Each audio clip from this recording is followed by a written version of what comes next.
So our next speakers, we've got Peter Knight and Sue Wallace, and they run a company called Stone Seeker Publishing and Tours, and they also have a stall upstairs. So you probably be good. Yeah. Come and see us.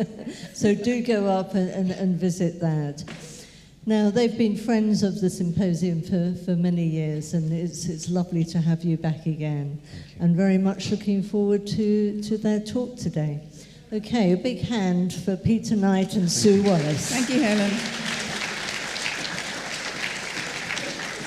Thank you. Good morning, everybody. Can you hear me? Yeah. Good afternoon, everybody. Can you hear me? My excuse is time is an illusion. I'm his proofreader. Yeah. She proofreads my life as well, don't you? Just as well. Great to be back again. Thank you. The only reason we're standing on this stage actually is because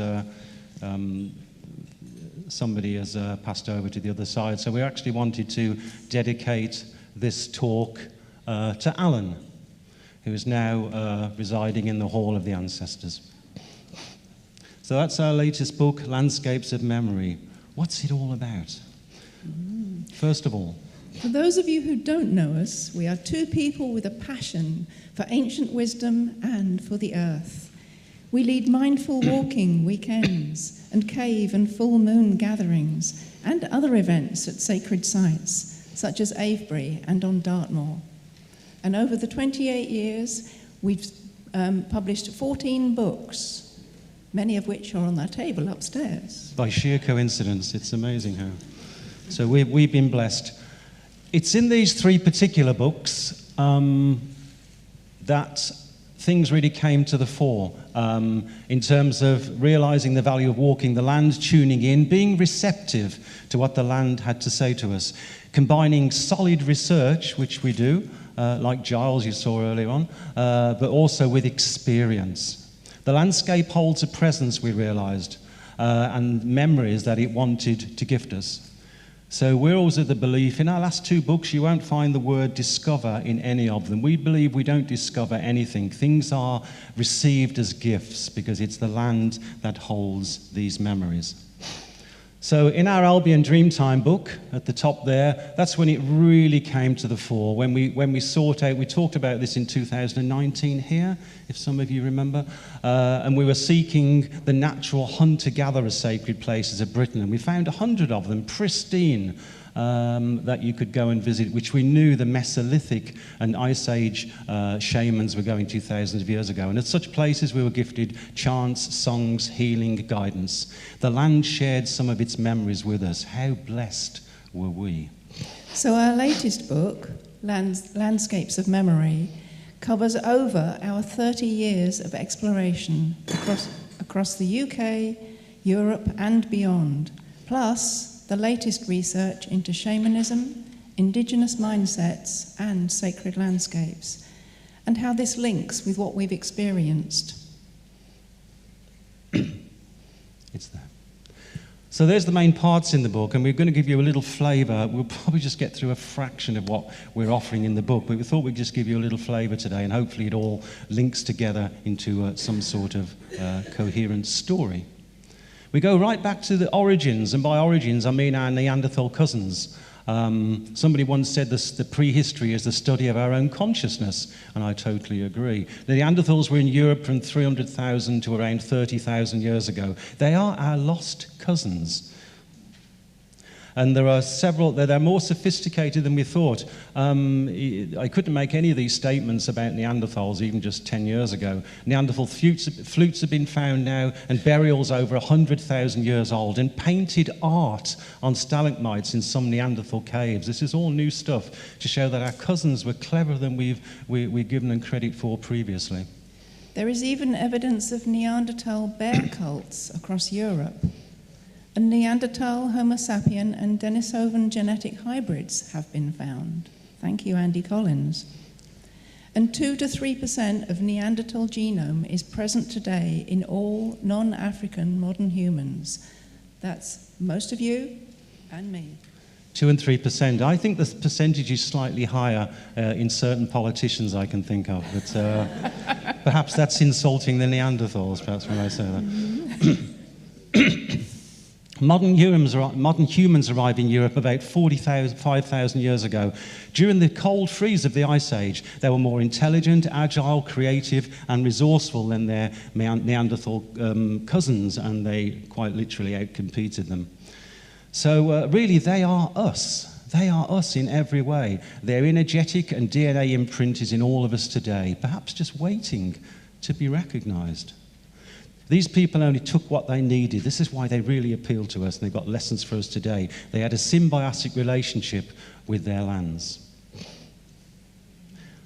In our new book, we cite plenty of evidence of spirituality and shamanism prior to the Neolithic, around Europe and worldwide, many of which we've seen here on the screen. So we have quite a lengthy section looking at shamanism around the world, and we realise the more we looked around the world at indigenous shamanism and shamanism going back at least 40,000 years, the more similarities they had than differences. It's a fascinating subject. Several prehistoric burials have now been acknowledged as being those of shamans. I couldn't have even said that a few years ago. Archaeologists are using the word shaman now. Wonderful. So a good example on the left there, the Bad Dunnenberg shaman from Germany. This is a reconstruction the archaeologists have done basing on the things that were found in the burial. And the one on the right is from Skatholm in Sweden. This female Mesolithic shaman was actually buried in a seated position on a bed of antlers, and various other regalia around her showed that she was a shaman. Or when I say shaman in this talk, we mean we need male or female, by the way. So rather than, I won't use the term shamanka, so shaman, male or female, very often a female, I should add, the further you go back in prehistory.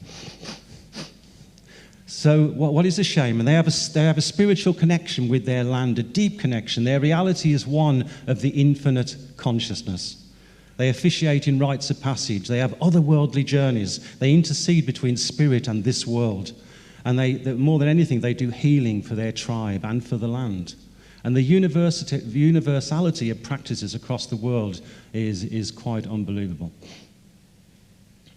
So what do we mean by landscapes of memory, the subject of our book and this talk? The land is imbued with spirit, with consciousness, which holds memories and mythologies. Myths are gifted to people, not invented. And these stories always have a home. So we go to those places to hear them. Sound and resonance is a key to open up these spiritual dimensions. And we have found much evidence to support all those statements now in the archaeological record. So we've studied research into Aboriginal people going right back to the early explorers, as well as the contemporary indigenous people today. These people deserve a lot of credit. They've been holding the space for us while we've been farting about doing all this other stuff the last few thousand years. They've been holding the space for us. We owe them all a great debt. So the next section we do is looking at these caves where the art is first, where man's spirituality is first expressed, really. There are 300 painted caves across Europe between 40,000 and 10,000 years ago. So all these images I'm going to show you are older than Göbekli Tepe, and then more some. So most cave art is life-size, animals that are seeking to connect to the spirit of the animal, and it's quite incredible. It even impresses modern artists, the detail and the accuracy of all this artwork. And very often the artwork that we find today is in pitch darkness. Usually 1 kilometre, up to 1 kilometre from the entrance. Very little Ice Age cave art is found right next to the entrance. So often in the darkest parts of the cave, furthest from the entrance, as I say.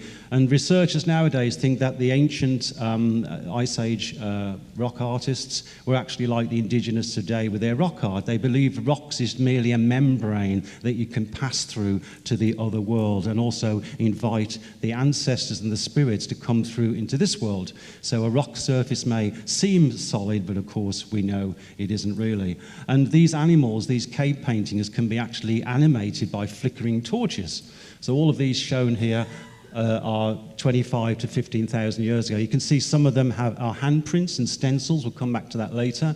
And some of the images, like the top left, you can see this horse is actually emerging from the other world. A lot of the animals emerge from cracks, which is them coming into this world. And this anthropomorphic Ice Age cave lady is actually about to disappear into the crack, into the other world.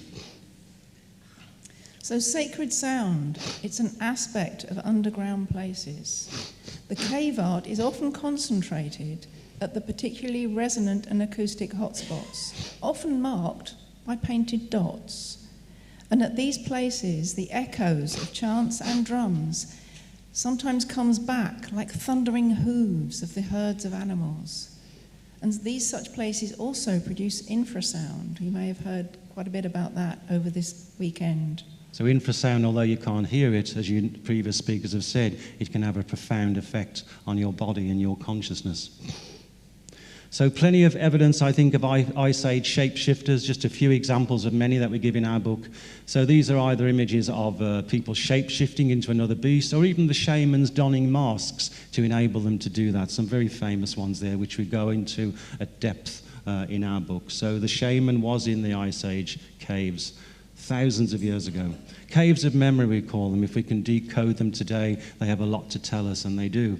And the tradition carried on right through to late prehistory and into historical times. Very famous one there, if I can pronounce it, Belen Kanche Cave at Chichen Itza.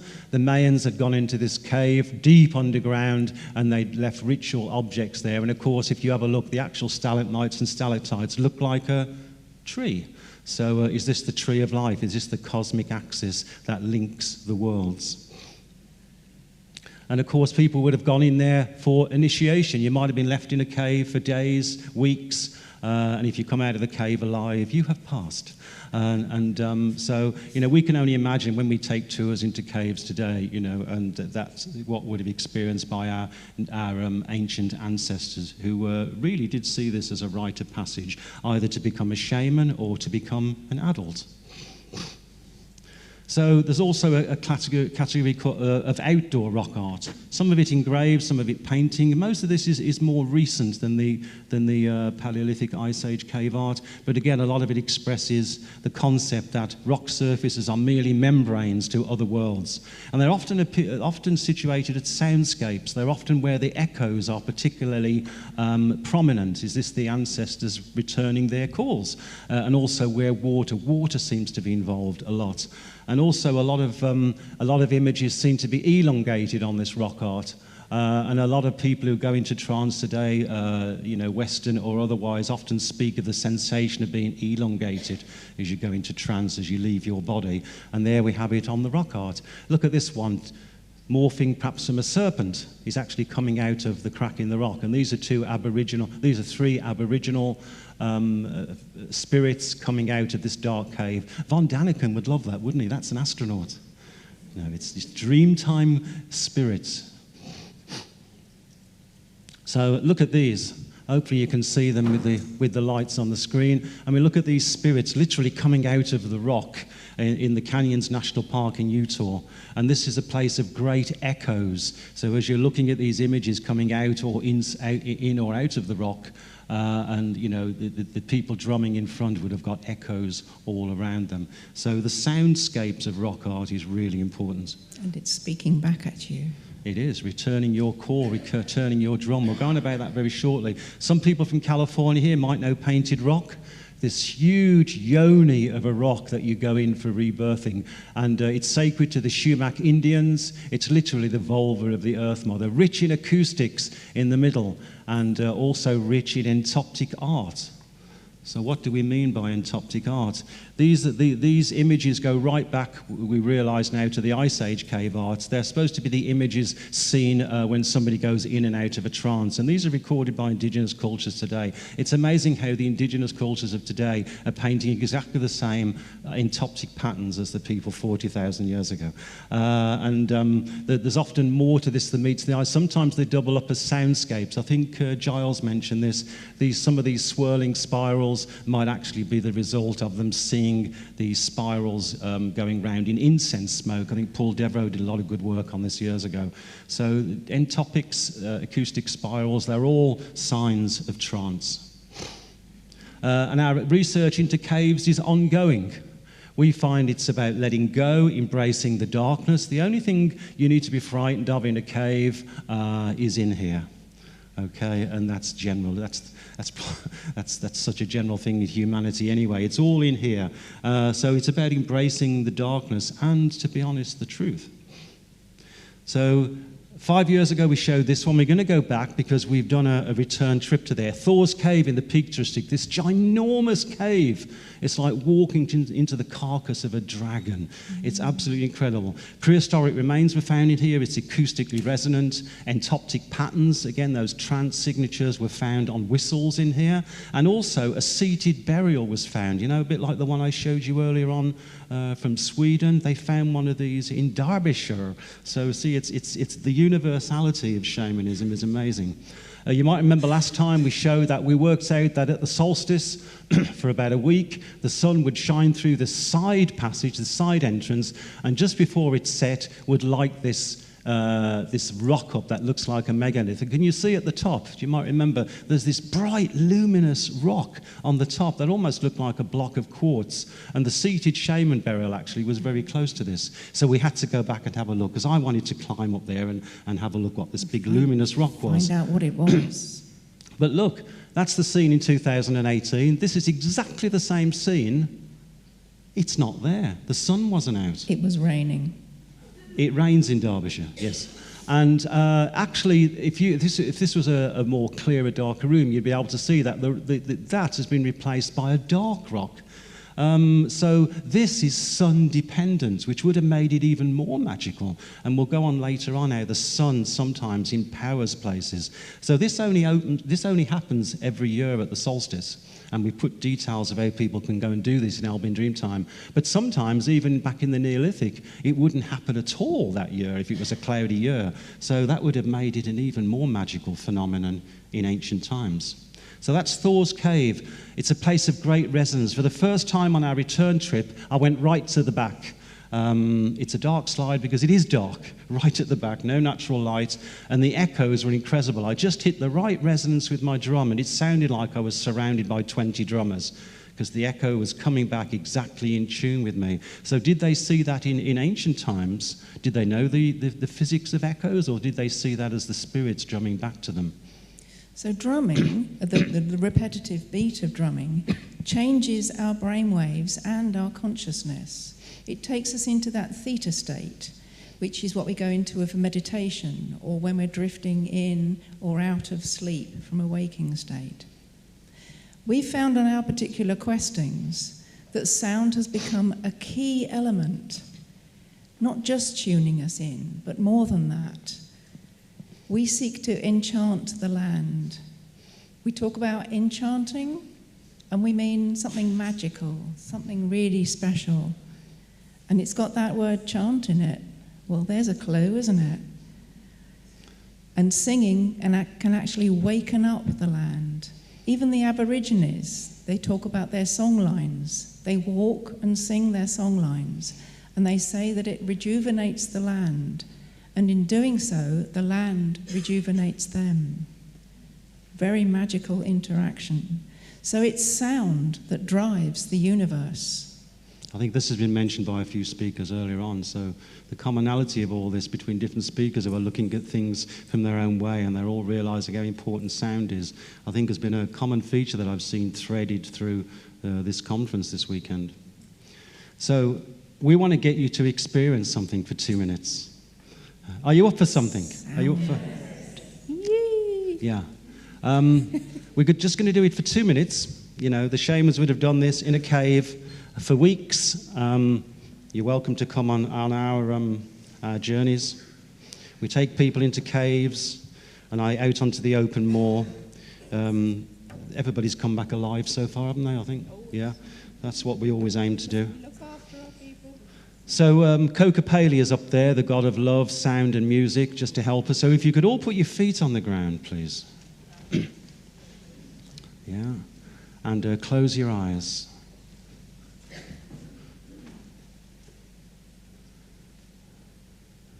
So imagine you're in a cave. It can be today, it can be during the Ice Age. I think it's a bit warm for that. But we're just going to do a little bit of drumming, just to show the power of the drum. We're only going to do it for a couple of minutes, but it'll give you a flavour of perhaps what they experienced all those thousands of years ago.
So when you're ready, just please open your eyes. Come back into the room.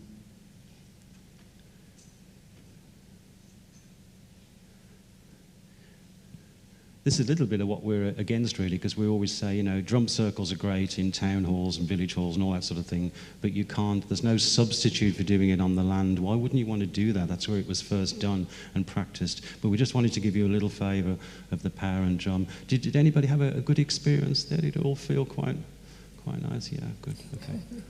Right on, rock on. We generally, when we go to these sacred sites, we generally call it rock music, so excuse us for the pun there. Okay, so some of the caves we're looking at before we move on from caves. King Arthur's Cave in the Forest of Dean, not far from here, just the other side at 7 over the bridge. And we've got a group of 6 people, although we do take tours here. We call the tribe, great friends of ours who are up for anything I seem to throw at them. And we go and drum and everything. We use frame drums. We don't use digis. We don't use djembes. There's no evidence that either of those were around here in prehistoric times. If I was in Australia, don't get me wrong, I would use a dig, and if I was in Africa, I would use a djembe. So, but we use frame drums because we know those were in Northern Europe at the time. And the Pueblo Hopi have something that's kind of justifies what we do, really. They say to reenact is to remember. And as you're drumming, you see these images in the cave, just like they did thousands of years ago.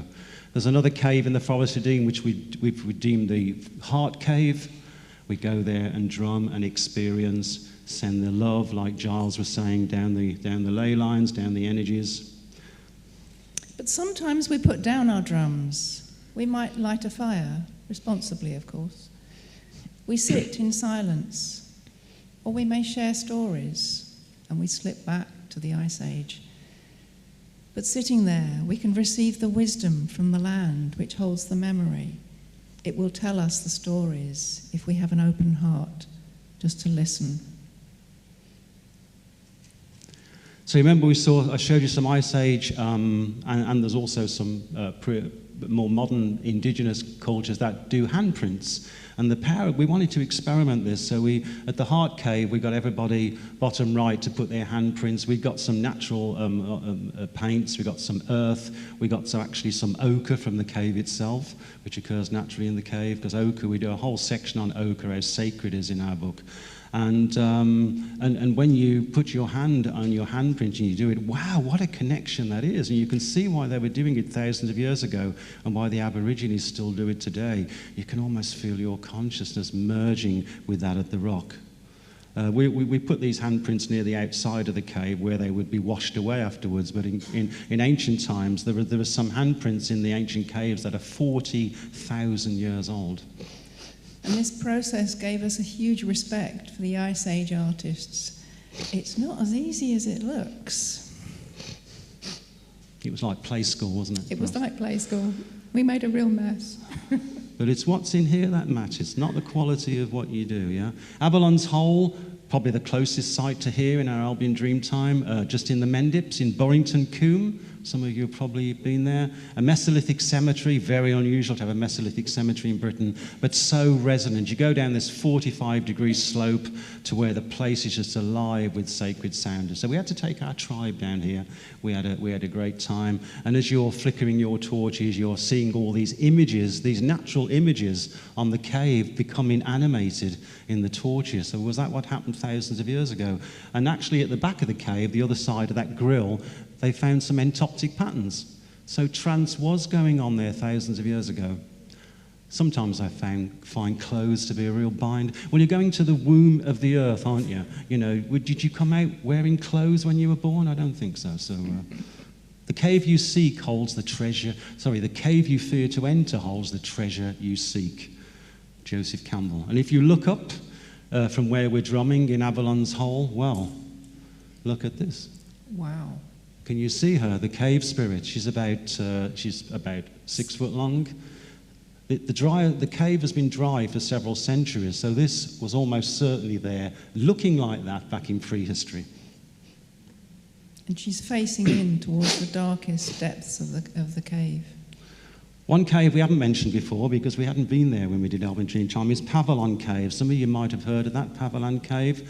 34,000 years ago, the oldest cemetery of modern humans. The ice was literally just retreating, in the Brecon Beacons, they still had glaciers, but they came across what is now the Bristol Channel, which was a plain just in front of the ice, and they buried the Red Lady in this very inaccessible low-tide access cave, and covered her in red ochre. She's called the Red Lady. It turned out to be a man.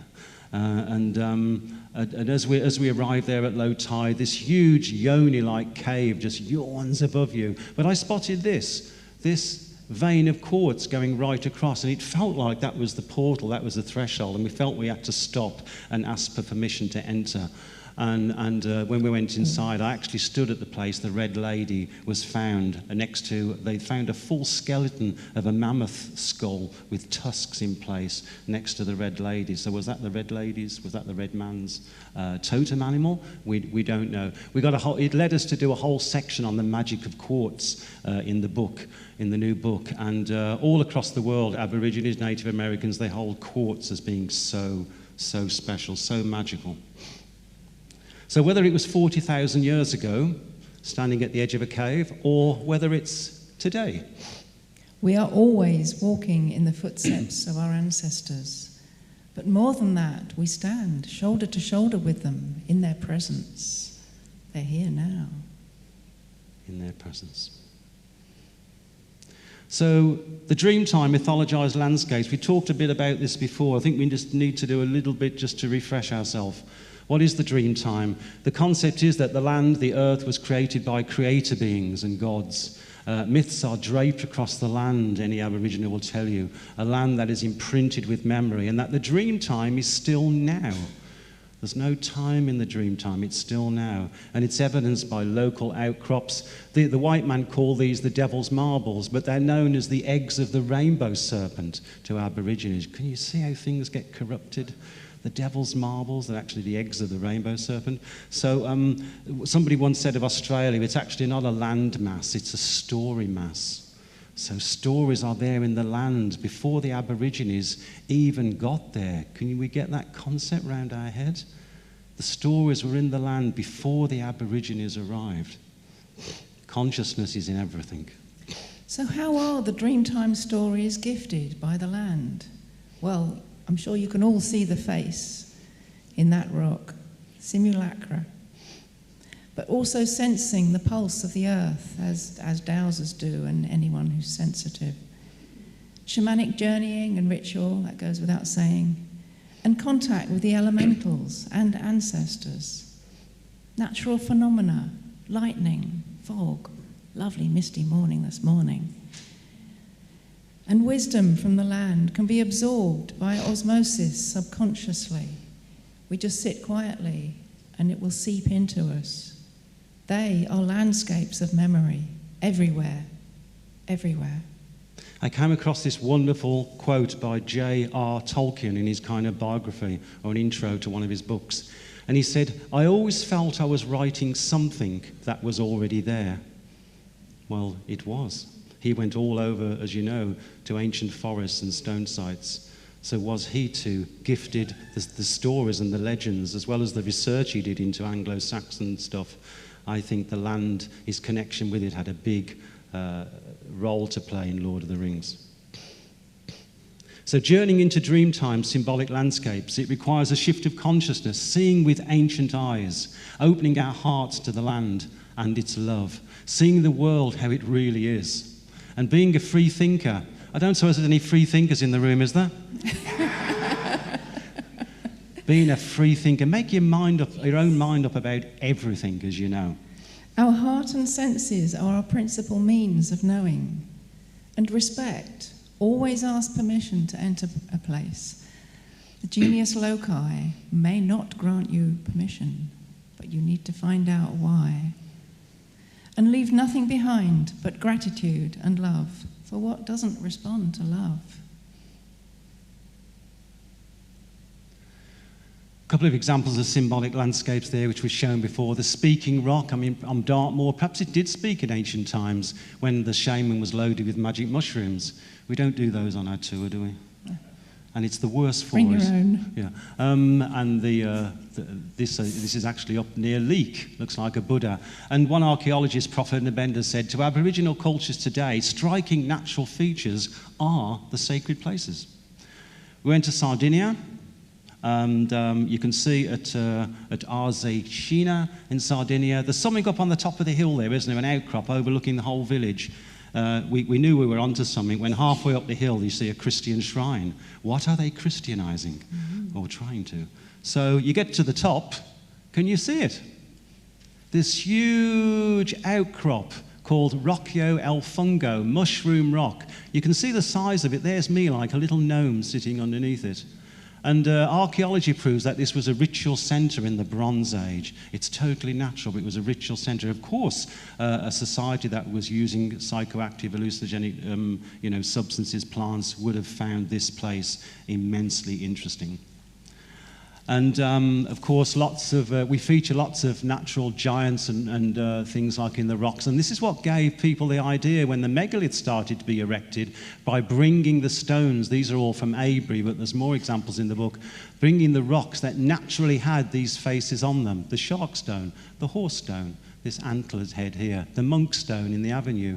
So as was happened before, they thought that any rock that had a face on, it's proof that there is spirit present there. So of course, if you find these rocks lying about on the Marlborough Down, you're going to bring those into your monument, because in doing so, you're bringing those spirits of the stones into your monument too. So landscape features still remained a focus when they started to build all these megalithic structures, as it had been before, but now they were actually the focus for the monuments. There's this wonderful example at the top there, Pentre Ifan in Wales, and you can still see the Mother Mountain in the background. It's beautifufully framed. Carningley, yeah. Yes, Carningley, a very special mountain, the angel of the mountain of the angels. And Castlerig. The angle of the rock actually echoes the angle of the distant landscape.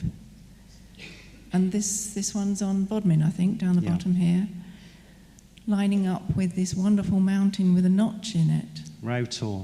Rautor, that's featured in many of the landscape monuments on Bodmin.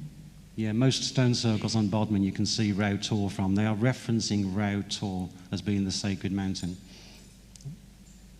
So an example, just one example from Dartmoor, from my Dartmoor book. If you go to Yellowmead Stone Circle, which I think we're going to in September with our groups, if anybody's interested, you'll see that these two mountains that aren't actually near each other, these two tors, happen to look like the horns or the breasts of the goddess, only when you position Yellowmead where it is. If you move Yellowmead one way or the other, you lose this effect. So landscape setting is everything, really, I would say.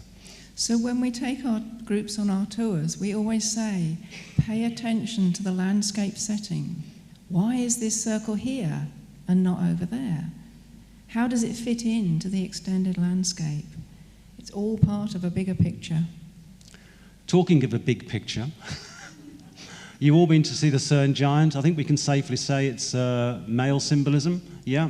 In my book on the Cern Giant, I said it was 2,000 years old based on the astronomy I found with Orion.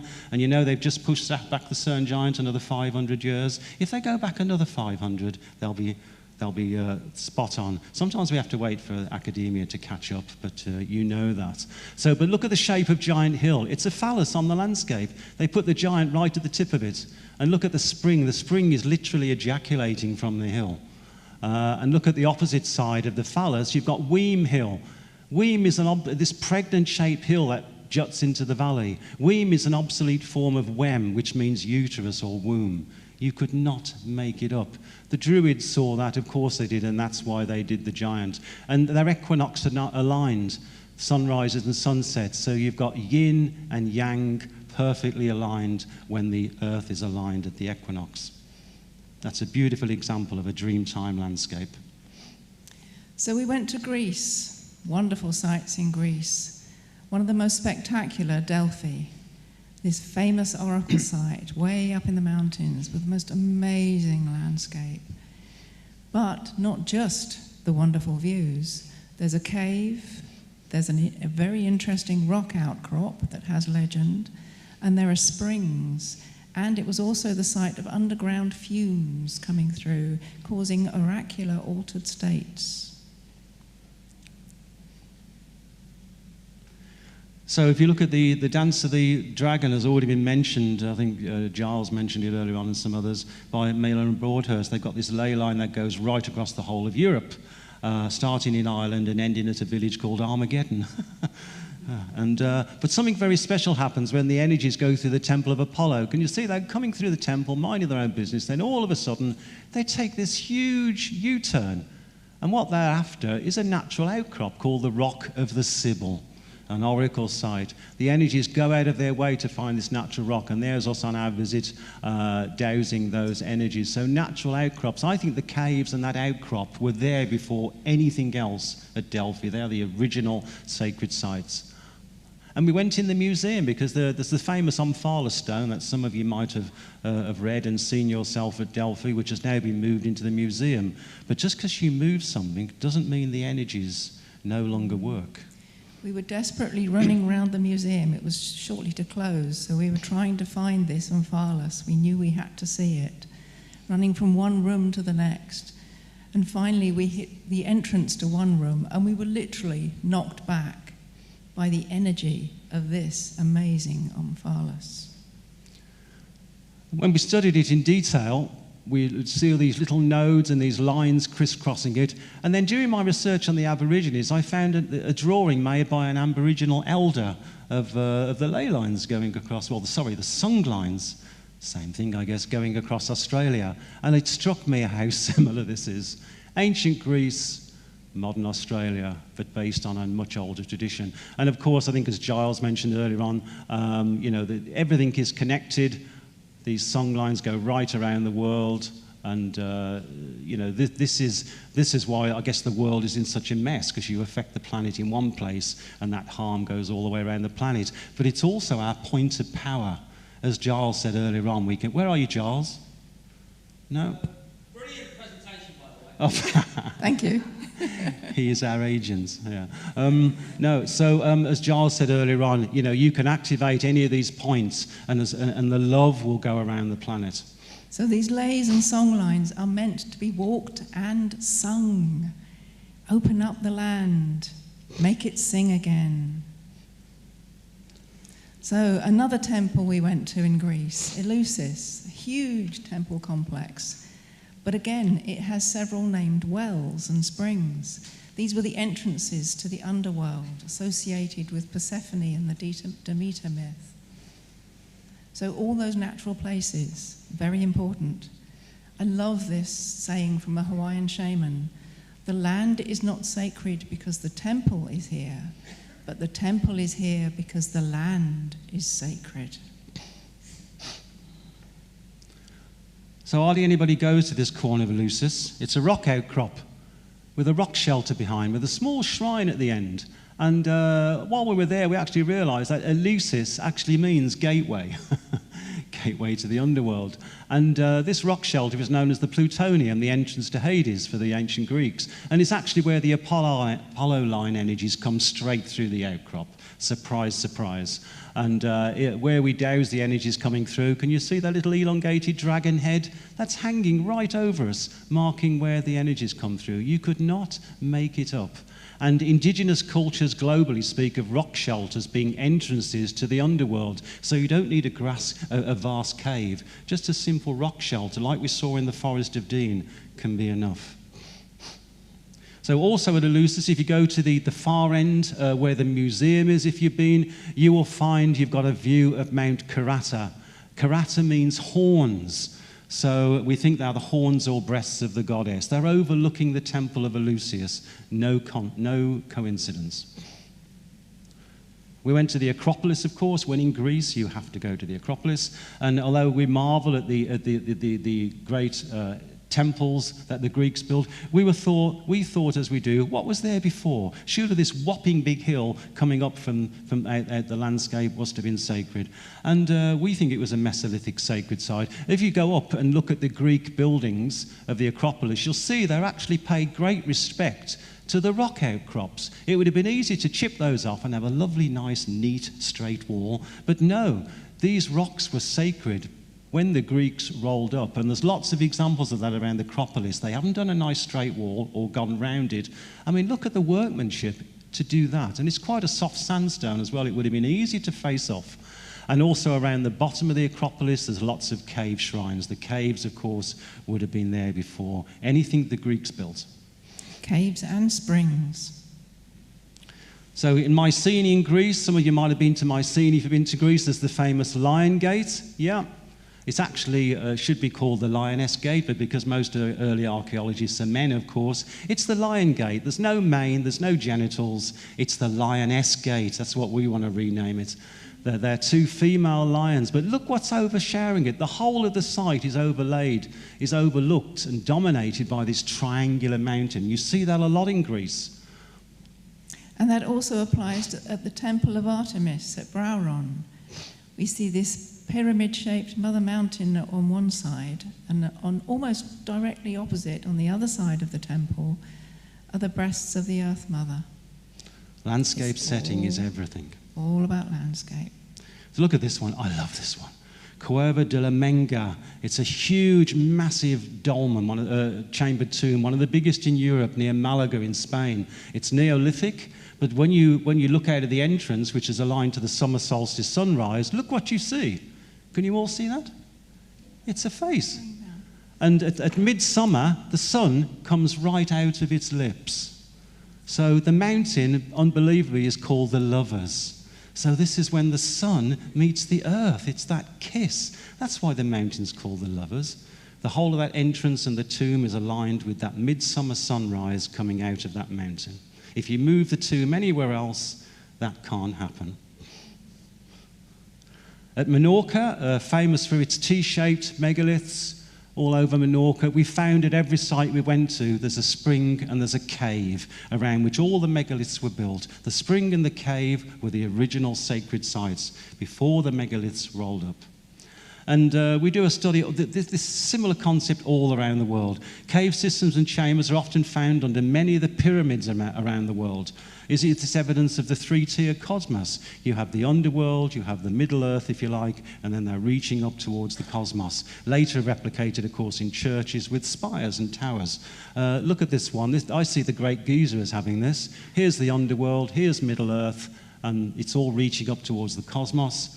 On the right is the Pyramid of the Sun at Teotihuacan in Mexico. Thank you. It's easy for you to say. But look, here's a plan of what's underneath the ground. This pyramid was built over a load of lava tunnels which had already been turned into shrines before this was built. So sacred sites are nearly always based on something natural that was there before. So the acoustics of monuments. Once caves were less visited, once the Neolithic age came along, chambered tombs were the new caves, if you like, and they were designed with the acoustics in mind. We go this to a great deal in the book. Somebody once said, without acoustics, archaeology is deaf. So all these places were designed for the sacred geometry and the acoustics. So the drum opens up our consciousness. It helps us to journey to the other worlds. Here's the three-tiered cosmos again on this Sami drum. And you'll see there's creatures and humans traveling between the worlds, which is marked by these three lines across the drum. So Halsafieni Hypogea in Malta, one of the most acoustic places I've ever been to. I've had 2 trips there. If ever you can get a chance to go down there, please go. And we have these swirling entopic stroke acoustic patterns on the wall in the room that has the most special acoustics. And it came on, you see it at Stonehenge. Andrew and Giles earlier on mentioned about the acoustics, the Perpetual Choirs at Stonehenge, where we can go there to empower the land and the lays. I 100% agree, Giles. And it was noticed years ago that a lot of the stones at Stonehenge on the inside, facing the inside of the circle, are concave. So it focuses the sound back to anybody who's chanting and drumming, standing in front of that stone. So we've taken groups into Stonehenge, and as you drum around the stones, the drum will go louder, and then it'll go softer. Then it'll go louder. So it was a big sound box, as Giles suggested. And when we take our groups out today to dolmens and Neolithic sites, we always ask them to bring any musical instruments with them, because it just wakes the place up. So drumming produces dizziness in caves and tombs, often through the activity of infrasound, that which you can't hear, but is having a power to change your consciousness.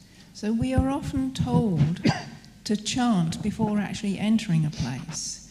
It's almost asking permission for it. And as you start to sing, you're even gifted the chant that you need to sing. It was a day at the Roll Rides where the rain was coming down. It was a Gatekeeper Trust event at the Roll Rides. The rain didn't stop all day. I went to the Whispering Nights, that reigns of the dolmen at the one end, surrounded by a grate, and I was told to take a chant along the path into the Roll Right circle. Was given the chant, chanted it, repeated it all the way. Passing people were passing me doing this chant as if I'd gone crackers. But I got to the circle. I started drumming in front of the main tall stone, and the rain stopped. Magic. Thank you. So it had given us perhaps a chant that would stop the rain. Who knows? So we wouldn't all go home for a cup of tea in the local hall. So the power of the chant. So we've also been in churches that originally feel uncomfortable, but chanting actually heals the energy, changes the whole magic of the place. Do it. Sound does heal. Göbekli Tepe and Karaman Tepe, what a brilliant stuff Hugh and Andrew Collins are doing on it. But we just wanted to make the little statement. They're all Mesolithic, okay, pre-Neolithic. And we were not surprised, okay? We have been banging on about how clever and skillful the Mesolithic hunter-gatherers have been for years, but of course there was very little evidence in the way of stone and remains to support that. So we were really, really pleased when Göbekli Tepe came along. And astronomy was all known in the Mesolithic. Göbekli Tepe now proves that, thousands of years before most of the Neolithic monuments were built. Section in the book about sky. And the ancients were all avid astronomers, of course. A lot of the myths involve the heavens. And of course, a lot of the sky people, a lot of the cosmic entities and gods come down from the heavens. We've got a section about chambered tombs. Thank you. Chambered tombs. And we call this temples of light, which might seem a bit confusing at first. But of course, chambered tombs at certain times of the year, that darkness is pierced by the light of the sun as it enters, when the solar god literally penetrates the womb of the Earth Mother. That's when those places seem to come alive. Like the equinox sequence here at West Kennet Longbarrow. The sun shines over the period of about an hour. The sun shines on the left-hand side, goes down to the end chamber, and gradually works its way to the right-hand side. So the ancient people worked out all the astronomy and the sacred geometry. And not just to mark out the year for farming and whatever, but to actually experience the sites being turned on by the sun, and to trigger the altered states in us as well. There's something magical about when the sun enters a dark space of a cave.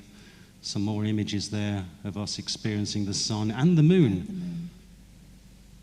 Le Pierre Plat. I love this one. There's lots of instances of this on Brittany, where you've got the yin, you've got the womb of the Earth Mother, the yoni, with a tall phallus outside it. Perfect balance of yin and yang. So perhaps in such dark places we seek to illuminate the darker, unexplored areas of ourselves, of our psyche. They are portals to the underworld, to the other worlds, liminal crossing places. So the caves of old were now man-made, chambered tombs. So we've got this little sequence of you. Isn't it a lovely coincidence that the angles of Silbury Hill are more or less the angle that the sun sets at the summer solstice? So if you're standing in the right place next to Silbury Hill, by that little bridge as you go over to West Kennet Longbarrow, you get this sequence. And this sequence was going on back in the Neolithic. That's why the angle of Silbury Hill is it is. So over about an hour, it does this. How cool is that? And even the design of Silbury Hill. Silbury Hill, the tallest prehistoric mound in Neolithic Europe, is in the lowest part of the Avery landscape. It floods every winter. That was intentional. And because look what you get. You get the cosmic egg.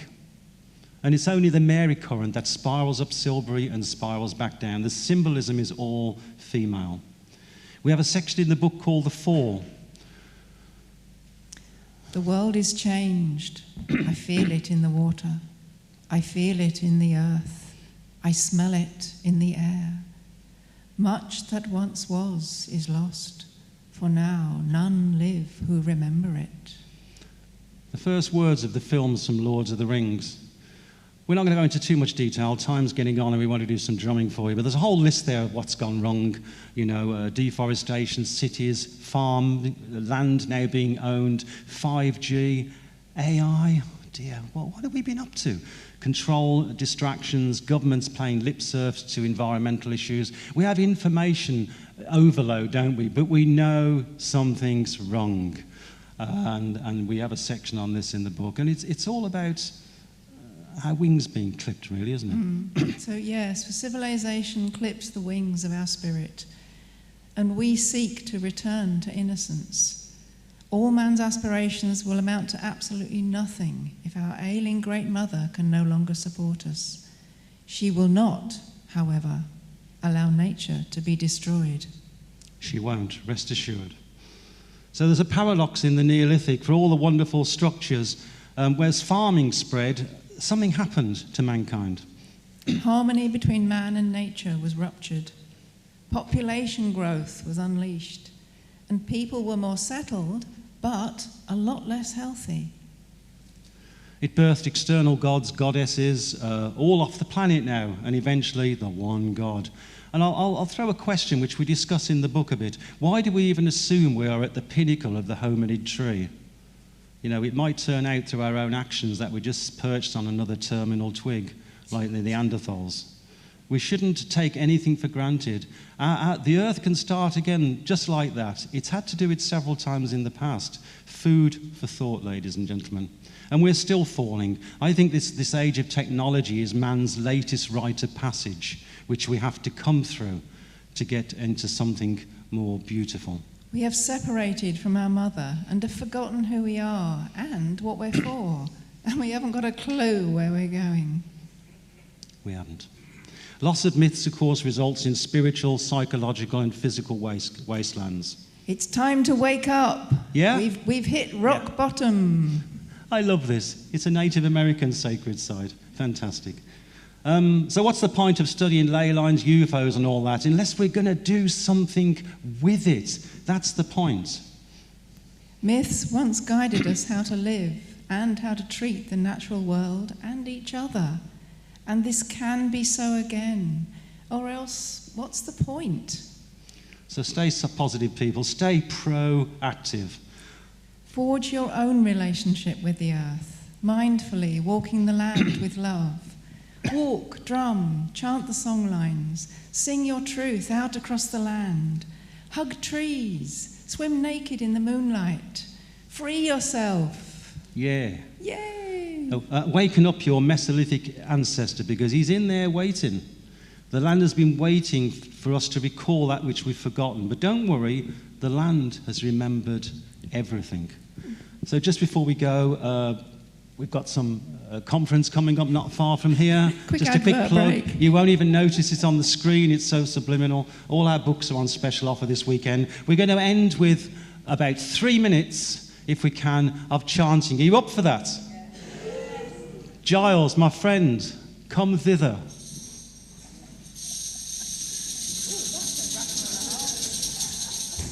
Around Christmas, he doubles as Santa Claus in a mall. This is the chant that was actually gifted to us by Spirit one day at West Kennet Longbarrow.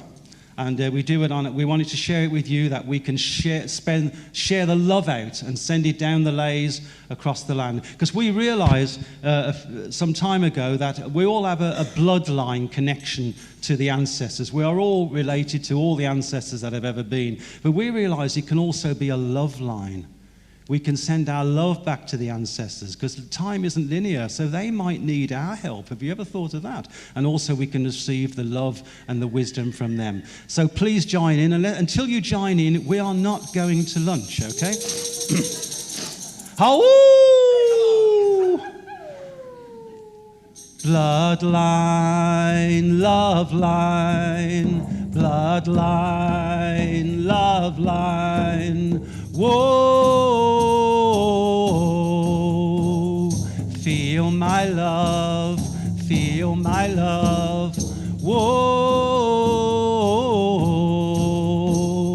feel my love, feel my love. Come on, let's hear you. Bloodline, love line, bloodline, love line.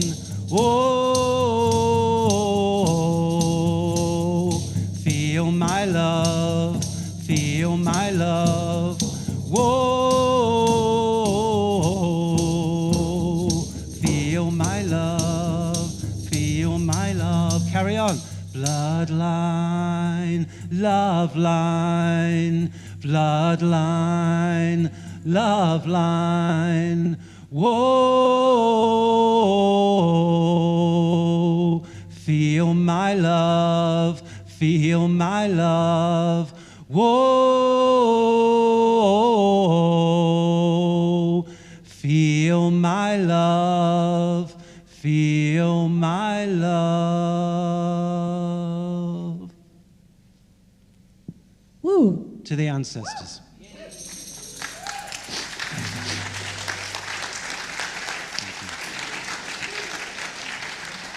Thank you.